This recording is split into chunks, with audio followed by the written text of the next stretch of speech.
Bonjour, je m'appelle Carole Simon, je suis conseillère élevage à la Chambre d'agriculture de Normandie. Mon poste est basé à Neufchâtel-en-Bray.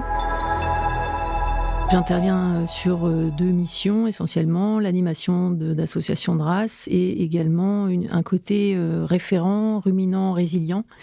Et dans ce cadre, je travaille sur le projet Climaterra. Le processus Climaterra permet de bien avoir en tête quels vont être les impacts futurs. Est-ce qu'on a des prospectives d'impact réels sur l'agriculture? Et ça permet aussi d'avoir des leviers d'action pour pouvoir s'adapter. Et c'est vrai que le côté peut-être atténuation est un petit peu moins connu des agriculteurs, mais il faut aussi les en faire prendre conscience qu'ils ont aussi un rôle à jouer dans l'atténuation. Alors l'envie d'engagement, il est présent. De toute façon, les agriculteurs n'ont pas attendu qu'on vienne les voir pour s'adapter. De toute façon, ils s'adaptent quoi qu'il arrive. Enfin, ils sont obligés quelque part de s'adapter. Maintenant, on attend de voir ce que fait le voisin aussi pour avant de mettre en place des choses très innovantes. Le côté rentabilité économique est quand même très important. Donc, on peut pas se permettre de faire n'importe quoi. On peut pas se permettre de faire des choses dont on ne connaît pas les tenants, les aboutissants. Donc voilà, aujourd'hui les pionniers, on va dire, essayent des choses.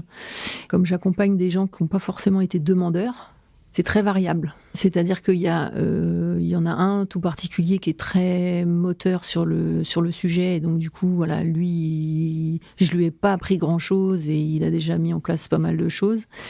Et puis d'autres, leur système aujourd'hui fonctionne tel qu'il est. Et ils sont pas du tout prêts à le remettre en cause parce que c'est pas suffisamment. Enfin, le changement climatique n'est pas encore suffisamment impactant pour eux quelque part. Mais ça va le devenir très vite.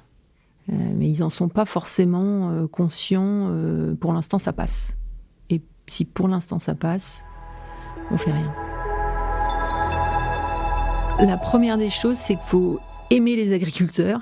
Ça paraît tout bête, mais c'est la base. Aimer les agriculteurs et vouloir les accompagner, comprendre leurs problématiques et être à l'écoute de l'agriculteur, parce que chaque agriculteur a des objectifs qui ne sont pas forcément les mêmes. Et donc l'écoute, l'empathie et la réponse aux objectifs de l'agriculteur en fonction des questions qu'on leur pose. Donc vraiment, voilà, l'écoute est primordiale dans la qualité du conseiller, selon moi.